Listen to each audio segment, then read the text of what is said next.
Hello दोस्तों, नमस्कार। मैं आप सभी का अपने चैनल संकल्प एकेडमी में स्वागत करता हूं। इसके पहले वाले वीडियो में मैंने बताया था विलियन का इंट्रोडक्शन। विलियन के इंट्रोडक्शन के बाद ये विलियन का दूसरी क्लास है। आज हम सीखेंगे कि अणुभार कैसे निकालते हैं, मॉलिक्यूलर का अणुभार कैसे निकालते हैं। तो अणुभार निकालने के लिए हमें सबसे पहले जरूरत होगी परमाणु भार की। तो कुछ परमाणुओं के परमाणु भार मैंने लिख दिए हैं, जैसे हाइड्रोजन का 1, कार्बन का 12, ये याद होना चाहिए, नाइट्रोजन का 14, ऑक्सीजन का 16, सोडियम का 23, सल्फर का 32, क्लोरीन का 35.5, पोटेशियम 39 और कैल्शियम का 40। अब देखिए, अब हम अणुभार या मोलर द्रव्यमान कैसे निकालेंगे, क्योंकि आगे हमें मोलर द्रव्यमान या अणुभार की जरूरत होगी सवाल लगाने में। तो देखिए, अणुभार या मोलर द्रव्यमान, मॉलिक्यूलर मास हम कैसे निकालेंगे। जैसा कि आप लोगों ने पिछली कक्षाओं में पढ़ चुका होगा कि नमक का फॉर्मूला होता है NaCl, यानी कि सोडियम क्लोराइड। अब देखिए, इसका अणुभार हम कैसे निकालेंगे या मोलर द्रव्यमान कैसे निकालेंगे। तो सोडियम का 23 होता है, 23। आगे परमाणु में जाने के लिए हम प्लस कर देंगे, जोड़ देंगे, यानी कि क्लोरीन का परमाणु भार होता है 35.5। तो इसका जो मोलर द्रव्यमान हो जाएगा, दोनों को ऐड कर देंगे तो ये आ जाएगा 58.5।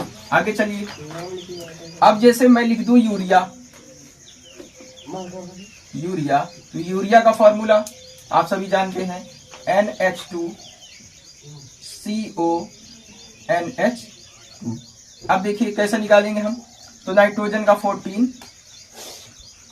एक हाइड्रोजन का 1 होता है, तो 2 का निकालने के लिए 2 से गुणा कर देंगे, यानी 1 × 2 कर देंगे, प्लस कार्बन का 12, प्लस ऑक्सीजन का 16, प्लस नाइट्रोजन का 14, प्लस एक हाइड्रोजन का अगर 1 होता है तो 2 का निकालने के लिए हम 2 से गुणा कर देंगे। तो चलिए देखते हैं, इसको जोड़ देंगे हम तो आ जाएगा 7। आगे चलिए, जैसे हमने लिख दिया ग्लूकोज, तो ग्लूकोज का फॉर्मूला आप सभी को पता ही होगा, C6H12O6। अब देखिए, एक कार्बन का 12 होता है तो 12 लिख देंगे, एक कार्बन का 12, तो 6 का निकालने के लिए 6 से गुणा 6 लिख देंगे। आगे चलिए, प्लस एक हाइड्रोजन का 1 होता है तो 12 का निकालने के लिए 12 से गुणा कर देंगे, प्लस एक ऑक्सीजन का 16 होता है तो 6 का निकालने के लिए 6 से गुणा कर देंगे। अब देखिए, 12 × 72, प्लस ये 12 हो जाएगा, 1 का गुणा 12 में करेंगे 12 हो जाएगा, 16 का गुणा 6 में करेंगे 96 हो जाएगा। अब इसको जोड़ देंगे, 6 2 8 2 10, 10 का 0, हासिल आया 2, 1 9 1 10, 10 1 11, 11 7 18। तो इसका अणुभार या मोलर द्रव्यमान आ गया 180। आप इसका स्क्रीनशॉट लेना चाहते हैं तो स्क्रीनशॉट ले लीजिए, फिर उसके बाद हम आगे चलते हैं अगले टॉपिक पे। अब देखिए, हम आगे चलेंगे। अगर अणुभार या मोलर द्रव्यमान आप सीख चुके हो तो आगे चलते हैं। अब देखिए, अब हमें आगे जरूरत पड़ेगी मोलों की संख्या की। मोलों की संख्या हम कैसे निकालते हैं, तो देखिए, क्योंकि मोलों की संख्या की जरूरत हमें आगे के सवालों में जरूरत होगी, बिना मोलों की संख्या के कोई भी सवाल नहीं लगेगा। तो चलिए देखते हैं मोलों की संख्या कैसे निकाला जाता है। तो मोलों की संख्या, तो मोलों की संख्या को पिछली क्लास में मैंने बताया था, N से डिनोट किया जाता है। अब देखिए, मोलों की संख्या को हम निकालेंगे कैसे। तो जिसके मोलों की संख्या हम निकालना है, उसका भार या द्रव्यमान भी आप लिख सकते हो, बटे अणुभार, या अभी मैंने बताया अणुभार को आप मोलर द्रव्यमान भी कहते हैं। मोलर द्रव्यमान, चाहे अणुभार कहो चाहे मोलर द्रव्यमान कहो। फॉर एग्जाम्पल, जैसे मैं कह दूं, चलिए एक क्वेश्चन में लिख रहा हूं। जैसे क्वेश्चन हमने लिख दिया कि 5.85 ग्राम नमक के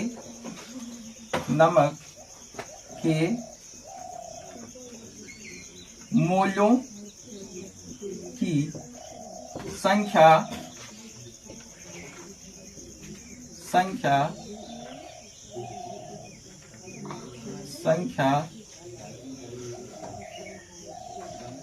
ज्ञात कीजिए। एक छोटा सा क्वेश्चन देखिए, तो उसका सॉल्यूशन क्या होगा। तो इसका सॉल्यूशन देखिए, तो मोलों की संख्या हमें निकालने के लिए, तो मोलों की संख्या बराबर उसका भार और बटे अणुभार। अब नमक का फॉर्मूला अभी मैंने बताया था, तो सबसे पहले आप नमक का क्या निकाल लेंगे, NaCl का अणुभार निकाल लेंगे। तो सोडियम का 23 और क्लोरीन का 35.5, ये हो जाएगा 58.5, जैसा कि अभी मैंने बताया था। तो मोलों की संख्या को निकालने के लिए भार बटे अणुभार। तो देखिए भार कितना दिया है, 5.85 ग्राम। तो भार की जगह हम रख देंगे 5.85 ग्राम, ये हो गया भार। अणुभार कितना है, 58.5। अब देखिए कैलकुलेशन कैसे करेंगे, यहां से पॉइंट हटाएंगे, तो पॉइंट के बाद 2 अंक है, तो यहाँ 2 जीरो लग जाएंगे। यहां से पॉइंट हटाएंगे, तो यहाँ पॉइंट के बाद 1 अंक था, तो यहाँ 1 जीरो लग जाएगा। 1 जीरो से 1 जीरो कट गए, ये 585 से ये 10 बार कटेगा, तो यानी कि आ गए 1/10, और 1/10 का मतलब होता है 0.1 मोल। तो ऐसे निकालेंगे हम मोलों की संख्या। चलिए इसका स्क्रीनशॉट ले लीजिए, एक आध 2 एग्जाम्पल हम और देख लेते हैं।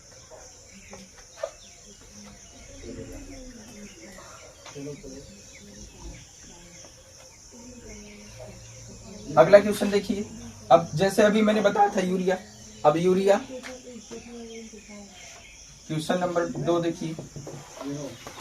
जैसे हमने लिख दिया 3 ग्राम यूरिया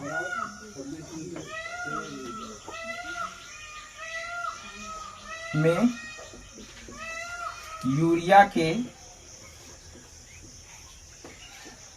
मोलों की संख्या ज्ञात कीजिए। देखिए इसका सॉल्यूशन क्या होगा। तो अभी मोलों की संख्या बराबर क्या होता है, तो मोलों की संख्या, तो मोलों की संख्या बार बार मैं फार्मूला नहीं लिखूंगा, भार बटे होता है अणुभार। अभी हमने बताया था, चलिए एक बार मैं फिर रिपीट करता हूं। तो यूरिया का फॉर्मूला क्या होता है, NH2CONH2। तो इसका अणुभार अभी मैंने लिखा था 60, कैसे आएगा अभी मैंने बताया था। अब इसका भार बटे अणुभार, भार कितना है 3 ग्राम है, अणुभार कितना है 60 ग्राम है, तो ये हो जाएगा 20 या 60, यानी कि 1/20। अब देखिए इसको हम क्या लिखेंगे, 1/2 इंटू 10। 1/2 का मतलब होता है 0.5, और बटे 10 अभी और बचा, और 10 से और भाग कर देंगे, तो ये हो जाएगा हमारा 0.05 मोल। स्क्रीनशॉट ले लीजिए। एक सवाल और देखते हैं, जैसे अभी मैंने ग्लूकोज का अणुभार बताया था, उसमें देखते हैं। तो चलिए अब यहां मैं लिख देता हूं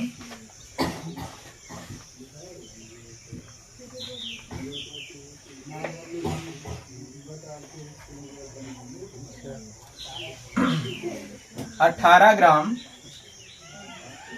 ग्राम ग्लूकोज में